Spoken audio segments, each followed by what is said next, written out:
Psalm 55. Cast your burden on the Lord. He will sustain you without failing.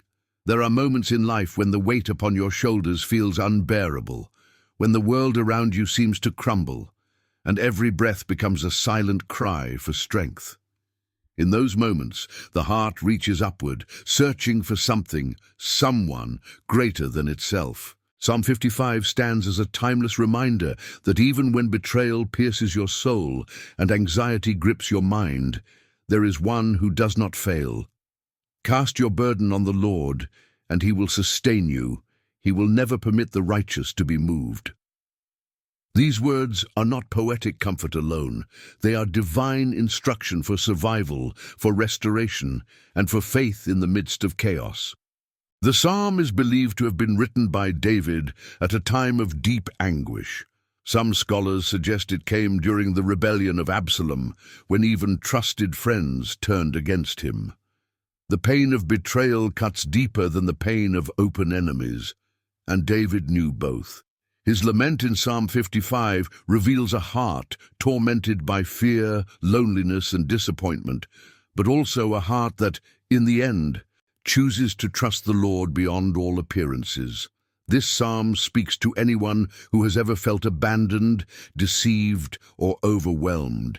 It is for those whose prayers seem to echo in empty chambers, for those who have cried into the night without answer, and for those who still believe that God's silence is not God's absence. It teaches us that faith is not the denial of pain. It is the decision to bring that pain to the one who can carry it. Throughout this reflection, we will walk deeply through 5 spiritual dimensions of Psalm 55. Each part will explore the tension between human fragility and divine strength.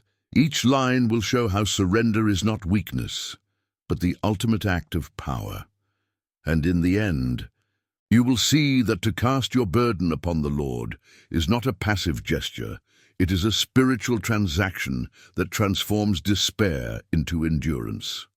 Let us begin. The weight of the soul. Understanding the nature of burden. Every soul carries something. For some, it is the heaviness of guilt from past mistakes. For others, the ache of lost love or unfulfilled purpose.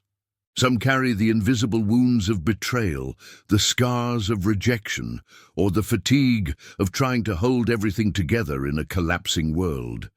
The human heart is resilient, but it was never designed to bear infinite weight alone. The first truth of Psalm 55 reveals this. We were never meant to carry burdens without God. David's words echo the deep cry of every weary soul. My heart is in anguish within me, and the terrors of death have fallen upon me. These are not the words of a man who has lost faith. They are the words of one who feels crushed beneath the load of life. There is something sacred about this honesty. God does not despise our weakness. He invites it. The psalm begins with complaint, not praise, because faith begins with truth.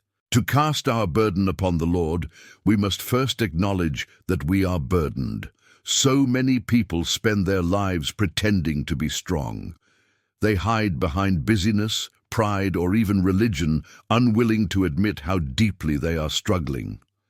Yet, spiritual healing never begins in denial. God cannot carry what you refuse to release. To say, "I am not okay," is not a confession of defeat. It is the doorway to divine strength. This is why David poured out his sorrow, why he allowed his tears to become prayers. Because every cry that reaches heaven begins in the brokenness of the heart. The nature of burden. A burden is not only external, it is spiritual. It may begin as a problem in your circumstances, but over time it attaches itself to your soul. Worry becomes part of your identity. Fear becomes part of your daily rhythm. Bitterness becomes a silent companion in the dark. That is why God doesn't simply remove the external weight. He transforms the internal condition. He doesn't just fix situations. He restores hearts. When David spoke of his enemies, of betrayal from a trusted friend, he wasn't merely describing political tension. He was describing spiritual warfare. Burdens often disguise themselves as human conflicts, but they are rooted in unseen battles. The real weight is not what happens to us. It is how those experiences shape what we believe about God, about ourselves, and about others. In Psalm 55, David's greatest pain was not that his enemies attacked him. It was that his friend did. It is not an enemy who reproaches me, then I could bear it. But it was you, my companion, my familiar friend. There is no wound deeper than betrayal by one you loved. Yet within that betrayal lies a lesson.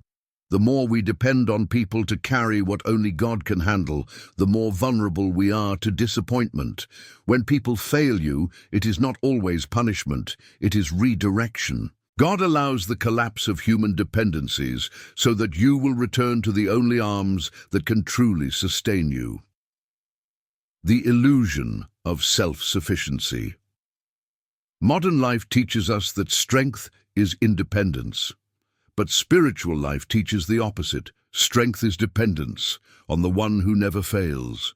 The world celebrates those who carry their own cross without complaint. But faith calls us to lay our burdens at the feet of Christ, not to drag them endlessly in pride. Every act of surrender is an act of trust. Every time you say, "Lord, I can't do this on my own," you are not admitting weakness. You are declaring alignment with divine power. Many people pray without actually surrendering. They ask God for help, but still clutch the weight in their hands. They speak words of faith while holding on to fear. True release requires letting go, not only emotionally but spiritually. It means choosing to believe that God's hands are more capable than yours, that His timing is wiser than your impatience, and that His plan, though often mysterious, is never malicious. You cannot be sustained by God if you keep trying to sustain yourself. The act of casting your burden is not a moment, it is a lifestyle. It is a daily decision to refuse to be defined by worry, to refuse to be mastered by fear. You must actively lay down your anxiety again and again until trust becomes your natural reflex. The process of release. To cast your burden upon the Lord means to intentionally transfer the weight of your heart onto His shoulders. It is not a poetic metaphor. It is a spiritual exchange. Imagine yourself holding a heavy stone in your hands, your arms trembling under its pressure. God stands before you saying, "Give it to me." You hesitate because it feels like surrender means losing control. But when you finally release it, something supernatural happens. You breathe again. You stand taller. The weight is gone. Yet your circumstances may not have changed. What changed was where the weight now rests. This is the mystery of divine sustenance. God does not always remove the storm, but He strengthens you to stand within it. He doesn't always silence the chaos, but He teaches your heart to remain at peace. David didn't see immediate deliverance when he wrote this psalm. The betrayal still existed. The fear still loomed.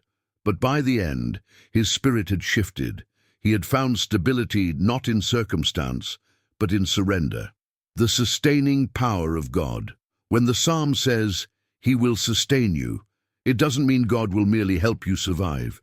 It means He will hold you upright when everything else collapses. The Hebrew word used for sustain carries the sense of support, nourishment, and stability.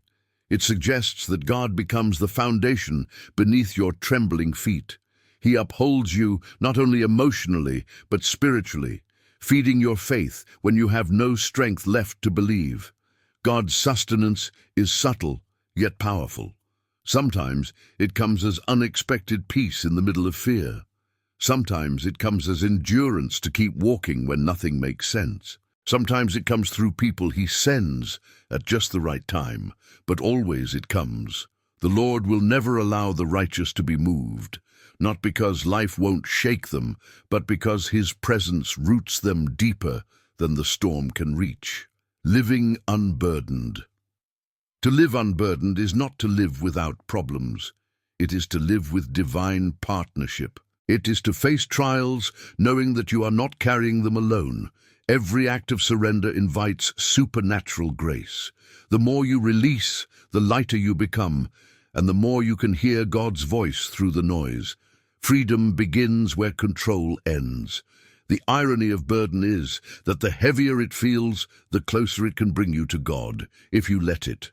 Pain, when offered to Him, becomes purpose. Suffering, when surrendered, becomes sanctification.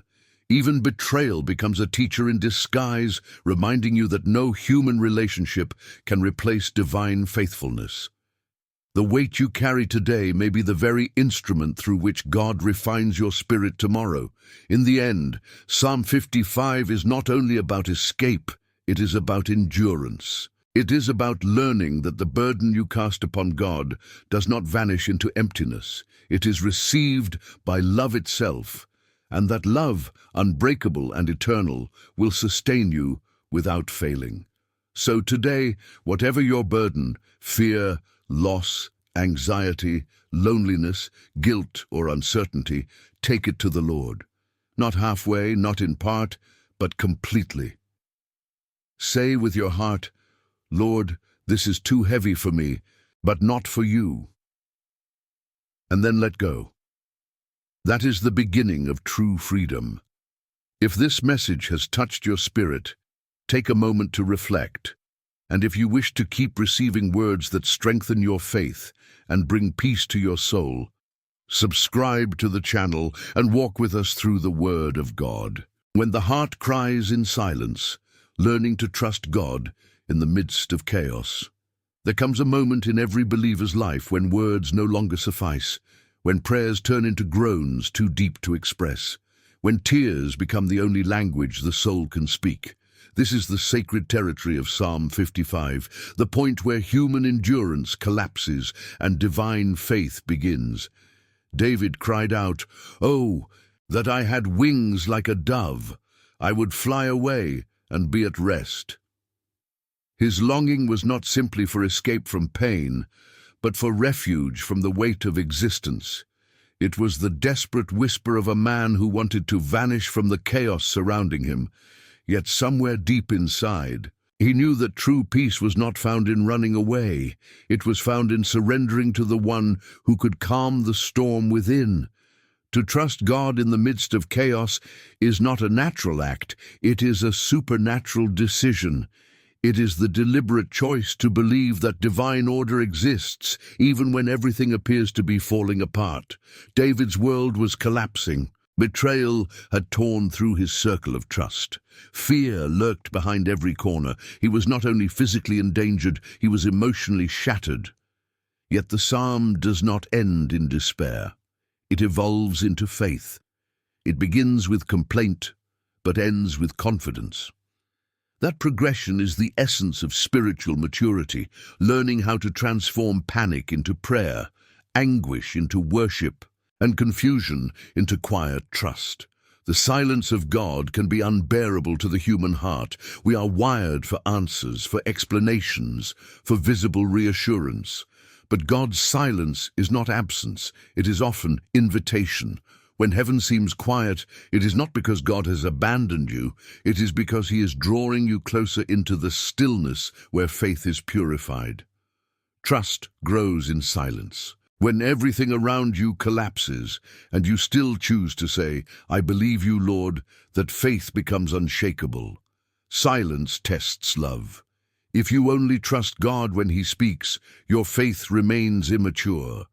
But if you can trust Him when He seems silent, you enter a deeper dimension of relationship, one based not on what you hear, but on who you know Him to be.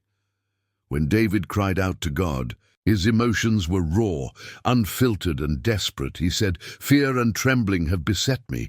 Horror has overwhelmed me." There is no attempt to hide vulnerability here. He doesn't pretend to be strong or spiritually composed. He lays bare his soul before the Lord. This is where trust begins, with honesty. God does not demand perfection. He desires authenticity. He cannot heal what you refuse to reveal. David's honesty became the pathway to divine strength. The more he confessed his fear, the more room he made for God's comfort. The act of pouring out his heart was not weakness, it was worship. Trust is not built in moments of ease. It is forged in the furnace of uncertainty. The faith that sustains you later is the faith that is refined in fire now. Every unanswered prayer, every delayed miracle, every prolonged struggle is an invitation to trust deeper. The flesh demands instant relief. The spirit learns to rest in divine timing. David learned that to wait upon God is not to do nothing. It is to posture your soul in expectation, believing that even when nothing changes, God is still working behind the veil. The unseen realm is never inactive. The silence of heaven does not mean inactivity, it means intimacy. God's stillness is his way of saying, "Be still and know that I am God." There are moments when trust feels like falling. You let go of everything familiar with no guarantee of what will catch you. That is the essence of faith, to step into the unknown and discover that the everlasting arms of God were there all along. When you cast your burden upon the Lord, you are not throwing it into emptiness. You are placing it in the hands of the Eternal, and those hands never fail. He may not always lift the burden in the way you expect, but he will always sustain you beneath it. The same God who calms the storm can also give peace in the storm. The same God who delivers from fire can also walk with you in the fire. To trust in God during chaos means to anchor your soul in something unchanging. The world is unstable. People shift, emotions fluctuate, seasons alter, but God remains constant. "I, the Lord, do not change," he declares in Malachi 3:6. When everything else falls apart, he is the same yesterday, today, and forever. That is why faith is not the denial of chaos. It is the decision to look beyond it. Faith does not erase fear. It overrides it. Faith is the still voice within that says, "Though I cannot see, I will believe." It is what allows a believer to stand when reason says to collapse. There are two types of silence in the spiritual journey. One is the silence of distance, when we have wandered away from God and can no longer sense his presence. The other is the silence of trust, when God draws us closer by speaking less so that we learn to depend not on his words, but on his character. David's silence was not due to distance, it was divine design. God was shaping him into a man who could lead not out of impulse, but out of intimacy. The weight of leadership required the discipline of waiting. Sometimes, God delays his answer because he is preparing your soul to carry the promise. In the moments when the heart cries in silence, the enemy whispers lies. He says, "God has forgotten you. Your prayers are in vain.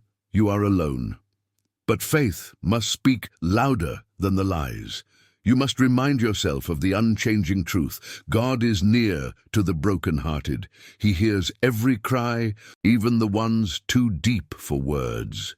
In the stillness where you feel abandoned, his Spirit intercedes for you. Romans 8:26 says that the Spirit himself prays with groans that words cannot express. You may think you are alone in your silence, but heaven is praying with you. Trust is not passive. It is partnership with divine will. There is a mystery in suffering that the natural mind cannot grasp. We assume that God's love should prevent pain, yet in reality, his love often uses pain to produce purpose. The burden you carry is not punishment. It is preparation. David's betrayal became the birthplace of deeper worship. His sorrow became the soil of prophetic revelation. What looked like defeat was divine refining. That is how trust is formed, through fire, through tears, through the long nights when you learn to lean on God because no one else remains. The greatest test of trust is when obedience leads to suffering. When you do what is right and still suffer for it, the temptation is to doubt God's fairness. But faith is not built on fairness, it is built on faithfulness. God never promised an easy road, but he promised presence. The peace he offers is not the absence of conflict, but the assurance that he walks beside you in every trial. To trust him is to rest in that assurance. It is to believe that every delay has purpose, every silence has meaning, and every tear has weight in heaven's record. Nothing you suffer in faith is wasted. David's longing to fly away like a dove reflects a universal human instinct: to escape. We all wish, at times, that we could leave behind the chaos, the betrayals, the anxieties that press upon the soul. But the way of faith is not escape. It is endurance. God's goal is not to give you wings to flee, but roots to stand. He doesn't always take you out of the fire. He transforms you through it. That is why the psalm transitions from fear to confidence. By the end, David no longer seeks escape. He proclaims, "As for me, I will call upon God, and the Lord will save me." His circumstances had not yet changed, but his heart had. That is the true miracle. Trusting God means allowing him to redefine what deliverance looks like. Sometimes deliverance is not external rescue, but internal resilience. God's sustaining power does not always change the situation. It changes you. When you learn to find peace in his presence rather than in the absence of problems, you have reached spiritual maturity. The goal of faith is not comfort, it is communion. The believer who trusts God in chaos walks in a peace that surpasses understanding, because that peace is not based on outcomes, it is based on relationship. When David wrote, "Evening, morning, and noon I cry out in distress, and he hears my voice," he revealed something profound about trust. It is continuous. It is not a one-time act. It is a rhythm of the soul. To trust God is to return to him again and again, regardless of how you feel. Faith is not measured by moments of confidence, but by persistence through doubt. The true sign of trust is not that you never question, but that you keep praying even when questions remain unanswered. That constancy is what transforms ordinary faith into unshakable faith. One of the most difficult aspects of trusting God is accepting his method. We often want miracles that remove our pain immediately, but God often works through process, not performance. His grace sustains you gradually, molding your heart over time. Every delay is a chiseling of pride, every disappointment a refining of perspective. Trusting him means allowing his wisdom to shape the timing, the means, and the outcome of your deliverance. You may not understand it now, but when the season passes, you will look back and realize that his silence was full of purpose. The human heart must learn to trust in layers. At first, we trust God for small things, daily needs, basic safety, small provisions. But as life unfolds, God invites us into deeper trust, trusting him with our relationships, our health, our destiny, even our pain. This layered faith is what transforms believers into warriors of the Spirit. Each layer of surrender exposes a new dimension of his faithfulness. You cannot know the depth of his sustaining power until you have faced storms that could have destroyed you. The very trials that make you question God's love become the evidence of his presence when you look back and realize he sustained you all along. It is often said that faith is seeing light with your heart when all your eyes see is darkness. That is true trust, to believe in the goodness of God when life appears cruel, to cling to his promises when circumstances scream the opposite. Trust is choosing hope over despair, obedience over fear, patience over panic. It is walking by faith and not by sight. And as you walk, you discover that God's silence is not void. It is sacred space where transformation happens. In silence, faith matures. In waiting, character is built. In stillness, divine wisdom whispers truths that can only be heard when the world is quiet. There will be days when trusting God feels impossible, days when prayer feels futile, when disappointment clouds your vision, when fear whispers louder than faith. On those days, remember this: trust is not a feeling, it is a choice. You do not have to feel strong to remain faithful. You simply have to decide that even in darkness, God is still good. That decision, repeated daily, becomes a fortress for your soul. When David said, "Cast your burden upon the Lord," he was not speaking as a man free from pain. He was speaking as a man determined to trust despite it. Trust does not eliminate sorrow, it redeems it. Every tear shed in faith becomes a seed of future joy. The burden you place in God's hands today will become tomorrow's testimony. The same pain that once threatened to destroy you will become the proof of His sustaining power. Nothing surrendered to God remains wasted.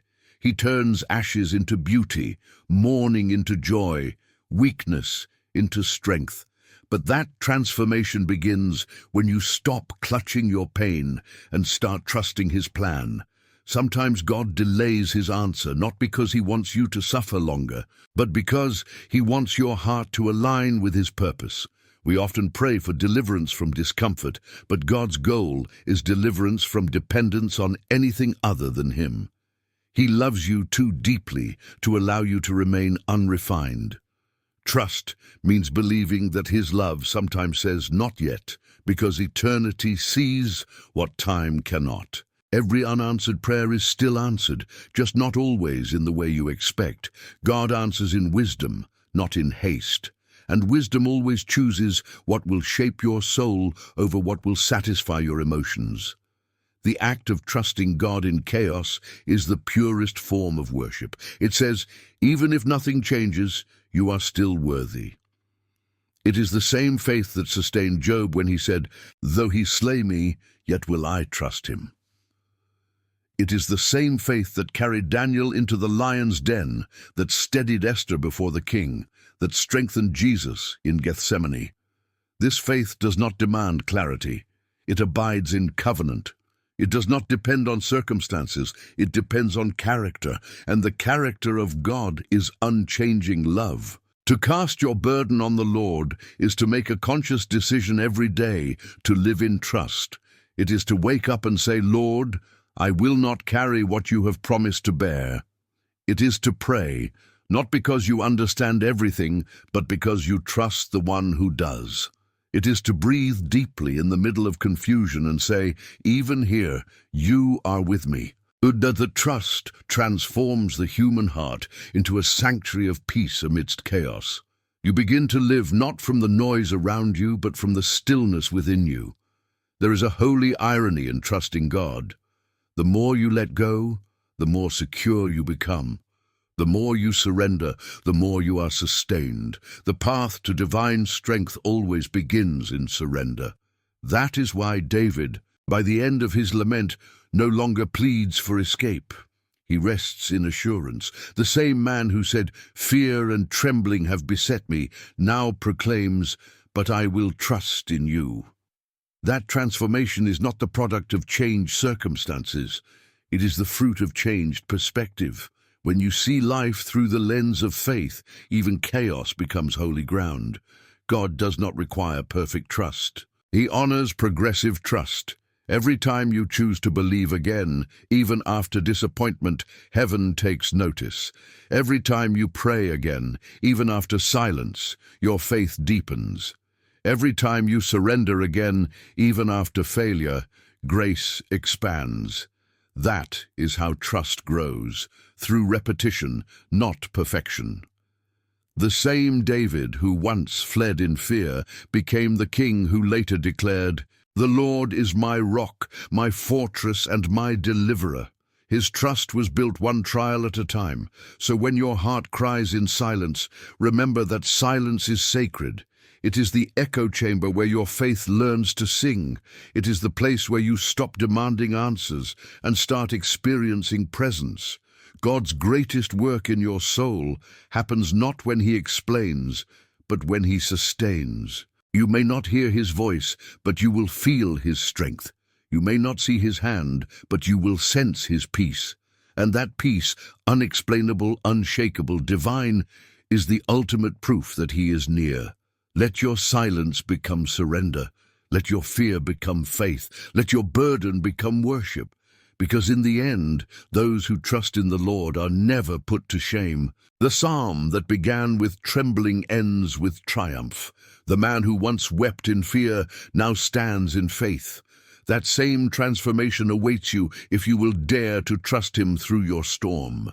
If this reflection has strengthened your faith, take a moment to give your heart back to the Word. And if you desire to keep walking with messages that lift your spirit and deepen your relationship with God, subscribe to the channel so you never miss a moment of truth that can change your life. The burden of betrayal, when trust is broken, but faith remains. Betrayal is one of the heaviest burdens the soul can bear. It is a wound that cuts deeper than failure, sharper than loss, and more personal than any external pain. It is the kind of pain that doesn't just pierce the heart, it shatters it from within.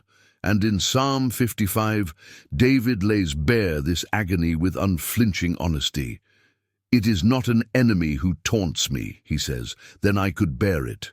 It is not an adversary who deals insolently with me, then I could hide from him. But it is you, my companion, my familiar friend, with whom I once enjoyed sweet fellowship as we walked with the throng to the house of God." These words reveal something deeper than mere disappointment. They unveil the soul of a man who has tasted the bitterness of betrayal from one he trusted in the presence of the Lord himself. To be betrayed by a stranger wounds the body. To be betrayed by a friend wounds the soul. When someone you love turns against you, something sacred breaks. Trust is the invisible thread that holds relationships together, and betrayal severs that thread in an instant. The Psalm's pain is not abstract. It is profoundly human. It captures that familiar ache that follows disloyalty, the disbelief, the confusion, the longing to understand how love can transform into deceit.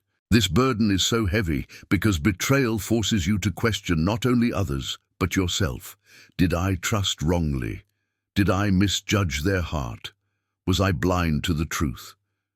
And underneath it all, a quieter question whispers, where was God when this happened?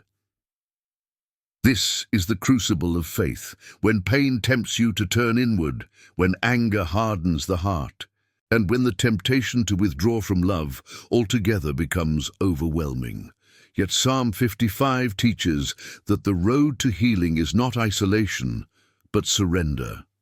David does not hide his bitterness, he brings it directly to God. That is the first step toward release, taking the betrayal that poisons your spirit and placing it in the hands of the healer. There is a profound difference between venting and surrendering. To vent is to release pain horizontally, to complain to others, to rage into the air. But to surrender is to release pain vertically, to hand it to the only one who can transform it into strength. Betrayal always seeks to deform your character before it destroys your peace. It whispers that you can never trust again, that people are dangerous, that love is foolish. And if you are not careful, it will make you resemble the very wound you despise. The danger of betrayal is not only that it hurts you, it is that it changes you. That is why the command to cast your burden upon the Lord is not merely about emotional relief, it is about spiritual protection. If you keep the pain in your hands, it will turn into bitterness. But when you release it into God's hands, it becomes purification. The same fire that could have burned you becomes the flame that refines your heart. There is a holy paradox in betrayal. The very pain that was meant to break you can become the tool that builds you. God allows certain betrayals not to destroy your trust in others, but to redirect it entirely toward Him. Every human relationship, no matter how sacred, carries the potential for disappointment. That is not cynicism, it is truth. Humans are fragile, inconsistent, and fallible, but God remains faithful. The collapse of human trust becomes the birthplace of divine dependence. When people fail you, it is not proof that love is dangerous. It is proof that divine love is indispensable. David understood this more deeply than most. The same man who was betrayed by Saul's jealousy, by Absalom's rebellion, and by the treachery of Ahithophel, learned that every act of betrayal was also a revelation. It showed him who truly stood with him, and it showed him, more importantly, that only God could sustain him. Betrayal stripped away illusions of human loyalty so that he could learn the reality of divine faithfulness. Every broken trust revealed another layer of God's unbreakable one. That is why the psalm moves from lament to faith. David's pain is not the end of his story. It is the seed of a deeper understanding. He learns that while people may abandon you, God never will. While friends may betray you, God defends you even in their absence. But to arrive at that realization, the heart must first confront the rawness of its pain. Healing cannot begin where denial reigns. You must name your hurt before you can release it. David does not minimize his suffering. He speaks it aloud before God. There is freedom in that honesty. You do not heal by pretending the betrayal didn't matter. You heal by bringing it into the light of divine compassion. The Psalms are filled with this sacred honesty. Cries of grief, outrage, confusion, and despair, but they always lead back to trust. They teach us that God's presence can handle the full weight of our emotions. Nothing you feel surprises Him. Nothing you confess drives Him away. When your trust in others is shattered, your trust in Him can become stronger than ever. Betrayal is not only personal, it is spiritual. It mirrors the greater betrayal humanity has enacted against God since the beginning of time. From Eden's garden to Calvary's cross, betrayal has been the recurring story of our fallenness. Yet it is precisely in that story that God reveals His greatest love. Jesus Himself, the Son of God, was betrayed by one of His closest companions. Judas's kiss remains the ultimate symbol of false affection. And yet, from that betrayal came redemption. The very act that seemed to doom love became the instrument of salvation.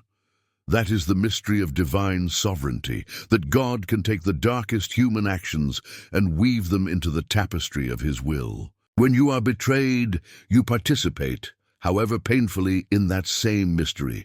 You stand in the company of David, of Joseph sold by his brothers, of Jeremiah abandoned by his friends, of Christ betrayed by his disciple. You join the lineage of those who learned to transform pain into purpose. Their stories teach us that betrayal may wound, but it cannot define. What defines you is how you respond to it, whether you allow it to harden your heart or deepen your faith. Those who choose faith emerge not as victims, but as vessels of grace. The process of releasing betrayal to God is not instant, it is gradual. The heart resists letting go because it seeks justice. It wants explanation, apology, or restoration. Yet divine justice often moves silently, unseen. And slowly, God does not rush the healing of your heart because He knows that time refines truth. While you are learning to forgive, He is working to redeem.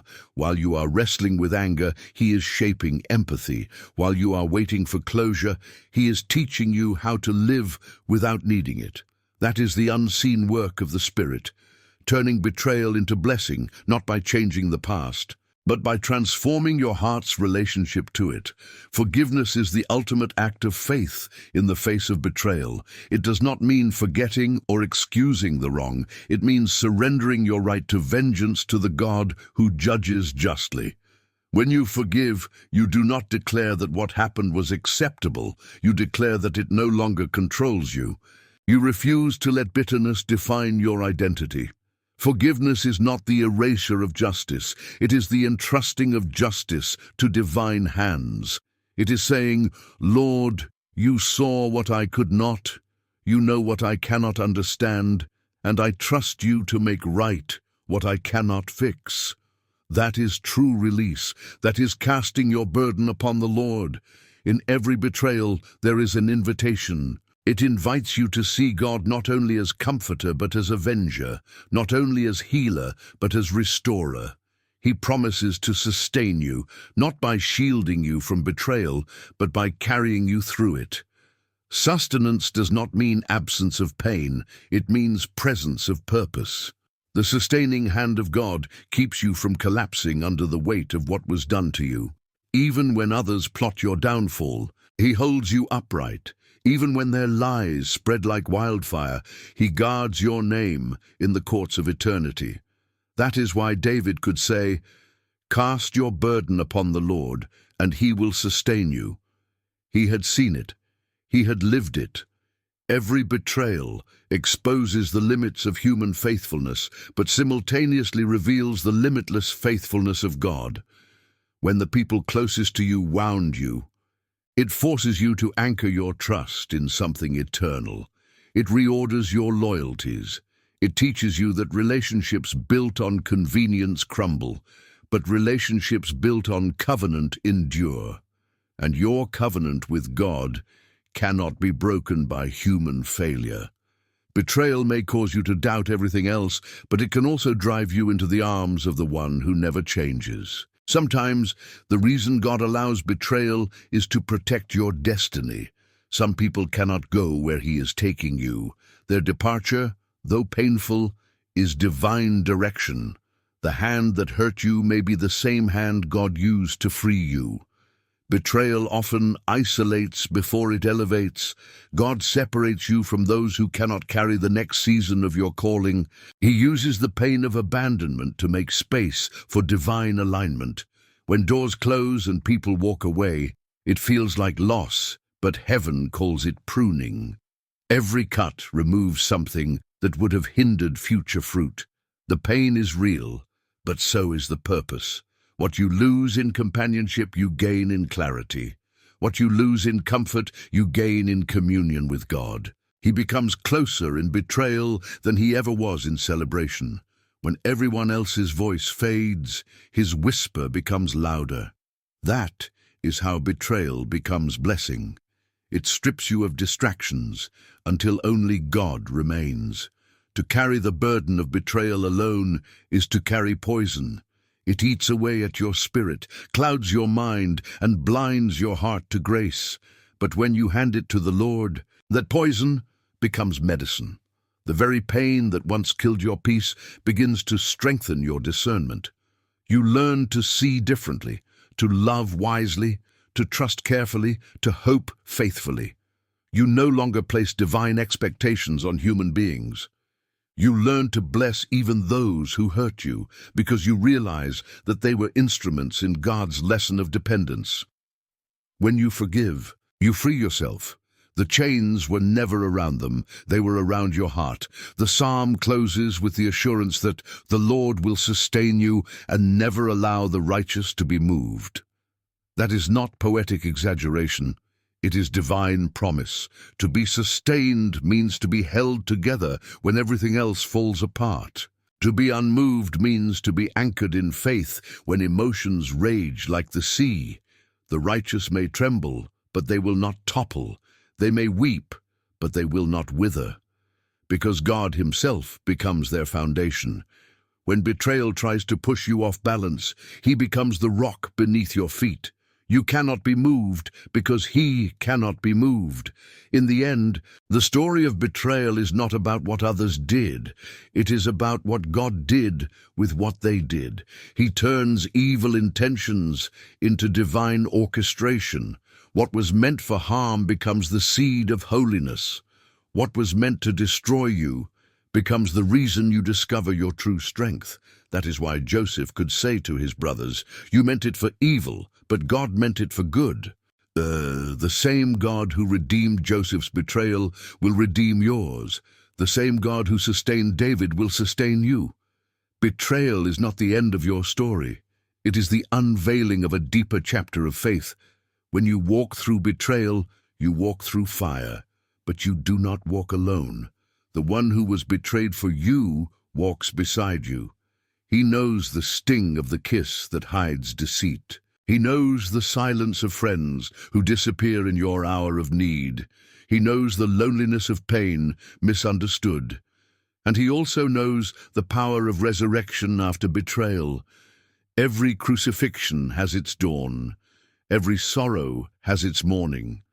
Every burden, once surrendered, becomes a testimony of victory. So when you find yourself crushed by broken trust, do not let bitterness be your inheritance. Let faith be your legacy. Do not let betrayal harden you. Let it sanctify you. Do not let rejection define your worth. Let it reveal your calling. Lift the weight of your heart heavenward and say, Lord, this betrayal is too heavy for me. I give it to you. Transform it into strength. Turn my wounds into wisdom and teach me to love again.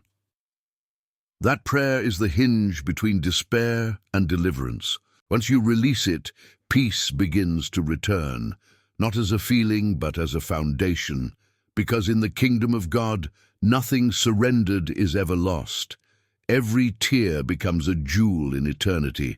Every heartbreak becomes an opening for deeper compassion. Every betrayal becomes a bridge toward divine intimacy. You are not alone in your pain, and you are not forgotten in your suffering. The Lord who sustained David still sustains his children today. He sees, he knows, he heals, and he upholds. Cast your burden on him. Do not carry what he already carried for you, and when you do, you will find that the same pain that once drove you to despair now drives you to destiny. You will rise stronger, gentler, and freer. You will learn that the betrayal that once seemed like the end of your story was only the beginning of a greater one. You will discover that faith remains, not as an abstract idea, but as a living, breathing power that cannot be crushed by human failure. And in that discovery, you will finally understand the true meaning of Psalm 55, that no matter what breaks around you, the God within you will sustain you without failing. If this message spoke to your soul and reminded you of the faithfulness of God through every trial, take a moment now, pause, breathe, and reflect. And if you wish to continue growing through the Word, learning to find peace, even in pain, subscribe to the channel and walk with us through every revelation that draws your heart closer to the one who never betrays.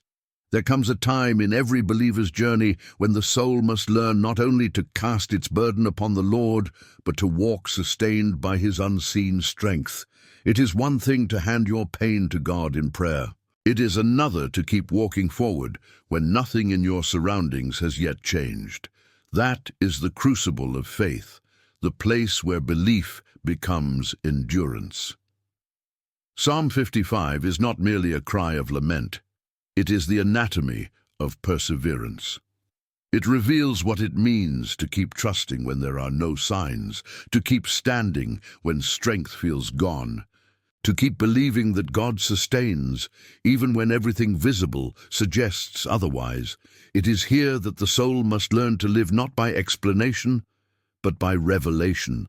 To live sustained by God is to learn that divine support often comes in invisible ways.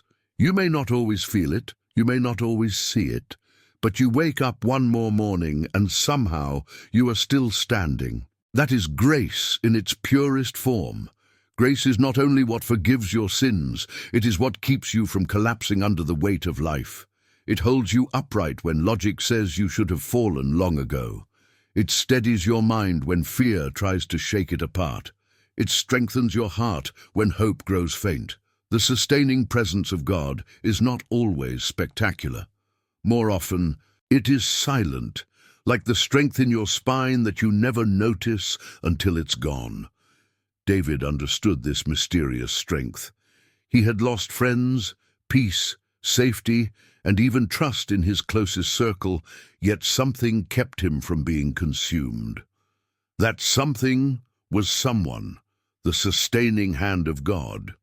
To be sustained by God means that your survival is not explained by circumstances, but by grace. People may look at you and wonder how you are still standing, how you are still gentle after betrayal, still faithful after loss, still hopeful after heartbreak. They will not understand that your strength is not your own. It is borrowed. It is divine. It is the quiet miracle of being carried when you should have fallen. Walking in divine sustenance requires letting go of the illusion that strength must always feel strong. Some of God's greatest work in your life will happen when you feel weakest. Paul wrote that God's power is made perfect in weakness, and that is the paradox of faith. Strength often disguises itself as surrender. When you stop trying to manage everything, fix everything, or explain everything, you finally give God the space to sustain you. The burden of control is far heavier than the burden of trust. Many believers live exhausted, not because life is unbearable, but because they are trying to carry what only God can uphold. To cast your burden upon the Lord is not a one-time act. It is a continual lifestyle of release. There is a sacred rhythm in the life of faith. You surrender. God sustains. You release, He restores. You trust, He transforms. Each time you let go, His hands catch what yours can no longer hold. But this rhythm requires humility. Pride is the greatest enemy of divine sustenance because pride insists on self-sufficiency. Pride says, I can handle this, I don't need help. But faith says, I can't handle this, but I know who can. God never promised to bless independence. He promised to bless surrender. To live sustained is to live surrendered. The moment you believe you can stand on your own is the moment you begin to fall. But when you realize you were never meant to walk alone, strength flows again. There are seasons when God's sustaining power will not come as deliverance, but as endurance. You will pray for the storm to stop, but the storm will remain, and yet you will remain too. That is the miracle. The storm does not end, but you are no longer afraid of it. The fire still burns, but it no longer consumes you. The pain still exists, but it no longer defines you. That is what it means to be sustained. It is not the absence of difficulty, it is the presence of divine resilience. God does not always remove the burden. Sometimes He strengthens your back to carry it. And in doing so, He teaches you that His grace is not fragile, it is fierce. There is something profound that happens when a believer walks through pain with quiet confidence. The world expects you to collapse, to complain, to lose faith, to curse the heavens, but instead you continue in stillness, with peace that surpasses understanding. That peace is not denial, it is dominion. It is the rule of the Spirit over the chaos of the flesh. Psalm 55 reveals this inner transformation. David begins trembling in fear, but ends resting in faith. What changed was not his environment, but his alignment. His eyes lifted from his enemies to his eternal. When you lift your eyes in the middle of your storm, you will find that the same God who commands the heavens also commands your heart. Being sustained by God also means learning to rest in mystery. Faith is not built on constant clarity. In fact, clarity often kills trust. If you understood everything, you would no longer need faith. God sustains you not by explaining, but by anchoring. He anchors you in His character, so that even when His methods are hidden, His goodness remains unquestioned. There is no maturity in faith without mystery. The greatest saints walked not by sight, but by surrender. Abraham left home without a map. Moses faced Pharaoh without an army. Esther approached the king without certainty. They were all sustained by the same unseen strength that holds you today. That is the nature of divine partnership. You walk by trust, and heaven walks beside you.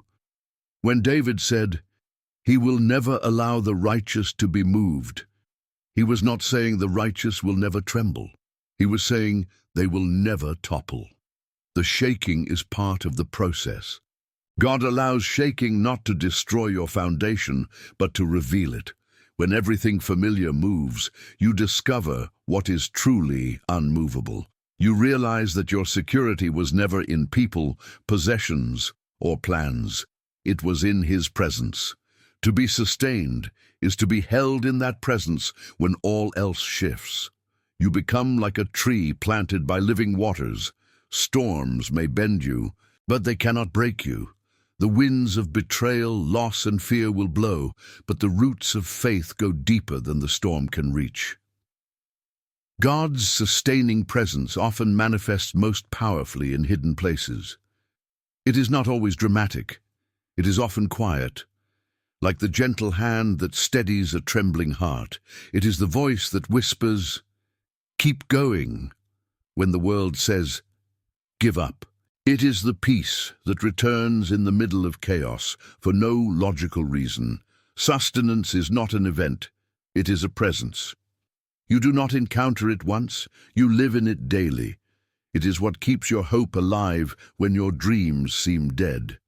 It is what allows you to smile again after loss, to believe again after betrayal, to love again after rejection.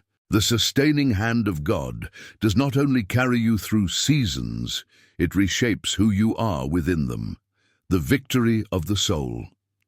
When faith outlasts the burden, there comes a sacred turning point in the believer's journey, when the burden that once crushed becomes the very proof of endurance. When faith, though tested, does not die, when tears no longer speak of despair, but of purification. This is the ultimate revelation of Psalm 55, that the righteous may tremble, they may weep, they may even fall to their knees, but they will not be moved. Because beyond pain, beyond betrayal, beyond fear, there is a hidden strength that the world cannot touch. The sustaining power of God that transforms sorrow into spiritual triumph. The victory of the soul is not found in the removal of burdens, but in the unbroken spirit that learns to stand beneath them.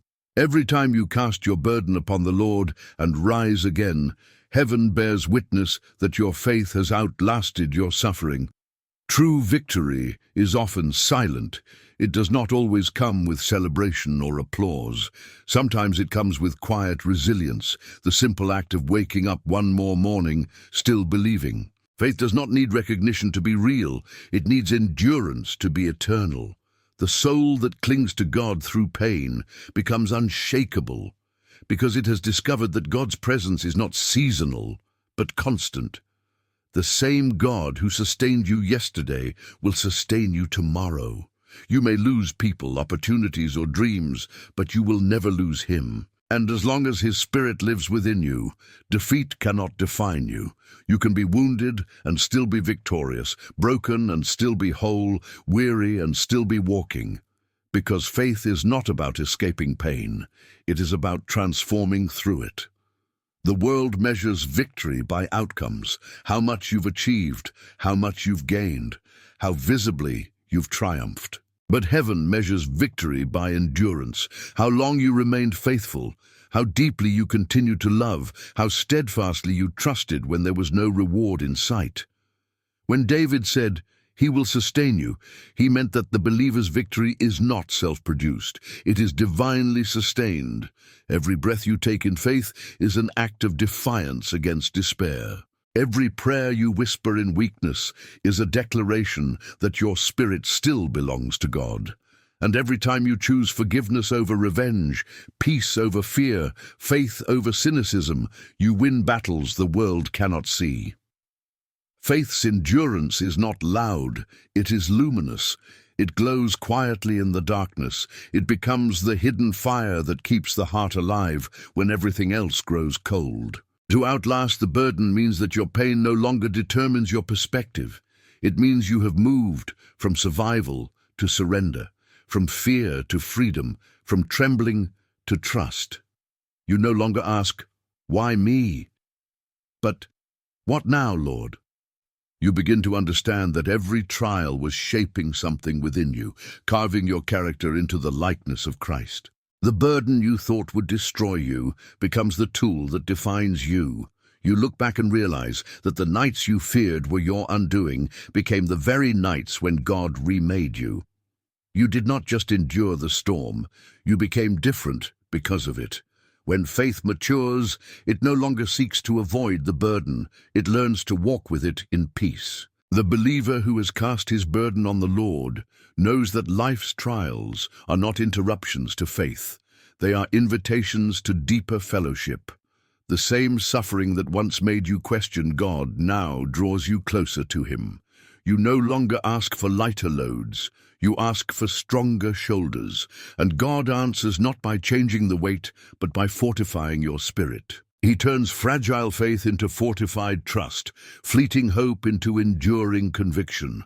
That is the victory of the soul, the transformation of the heart that refuses to give up even when the body grows weary. There is something majestic about a soul that has learned to suffer with grace. It carries a quiet dignity, a peace that confuses the world.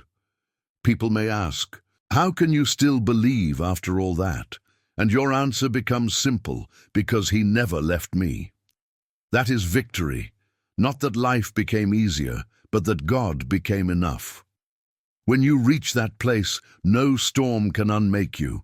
You realize that every valley led you to a deeper understanding of His presence. The same burden that once pressed you into despair now presses you into prayer. The same fear that once enslaved you now fuels your faith. The same sorrow that once silenced you now becomes your song of gratitude. Victory in the life of faith is not a single moment. It is a lifetime of decisions to keep walking toward the light. Every day you choose to forgive, you conquer darkness. Every day you choose patience, you silence the enemy's accusations. Every day you choose to believe when evidence is absent. You declare that God is greater than circumstance. Your victories may be invisible to others, but they are celebrated in heaven. Angels take note of every time you stand back up after falling, every time you love when it's easier to hate, every time you worship when your heart feels empty. This is the kind of victory that shapes eternity. When the soul learns to live from this place of unbroken faith, peace becomes its atmosphere. You no longer need to control outcomes because you trust the one who writes them. The storms may rage, but you no longer panic. You remember who commands the wind. You no longer live as a victim of emotion, but as a vessel of divine stability. You begin to see how every pain, every loss, every unanswered prayer was never wasted. It all became part of the greater story, the one where God's faithfulness proved stronger than your fear. You start to see that victory was never about escaping pain, but discovering God within it. And yet, even in victory, humility remains. The soul that has endured much knows that it stands not by its own willpower, but by grace alone. There is no pride in surviving, only gratitude. Gratitude that God carried you when your faith faltered, that He forgave your doubts, that He restored your strength in silence. Every believer who walks through fire and emerges with a softened heart has learned that victory is not about winning, it is about becoming. The goal of faith is not to appear strong, it is to reflect Christ. When others see peace in you, where there should be panic, forgiveness where there should be fury, hope where there should be bitterness, they glimpse the face of God. Psalm 55 ends not with despair, but with declaration. David begins the psalm trembling under betrayal, but he ends proclaiming confidence in God's justice. But I will trust in you. Udim, that single sentence carries the weight of every victory the believer will ever know. When life collapses and you can still whisper, I trust you, that is triumph. It is the cry of a soul that has learned that God's faithfulness is not proven by outcomes, but by endurance. And endurance, once matured, becomes unshakable peace. It is the peace that Christ described as not as the world gives. It does not depend on circumstances. It flows from the unchanging character of God. In the end, every burden you cast upon the Lord becomes part of your worship. Every trial becomes testimony. Every season of suffering becomes an altar where you encountered His grace. The burdens that once felt like curses reveal themselves as callings. You discover that you were never carrying them alone. You realize that your scars are not signs of defeat, but symbols of divine sustenance. Each one tells a story of where God met you and lifted you when you could not lift yourself. And now, as you walk lighter, freer, steadier you understand the promise of Psalm 55 in its fullness. He will sustain you without failing. Those words are no longer poetry, they are your lived reality. The victory of the soul is quiet but eternal.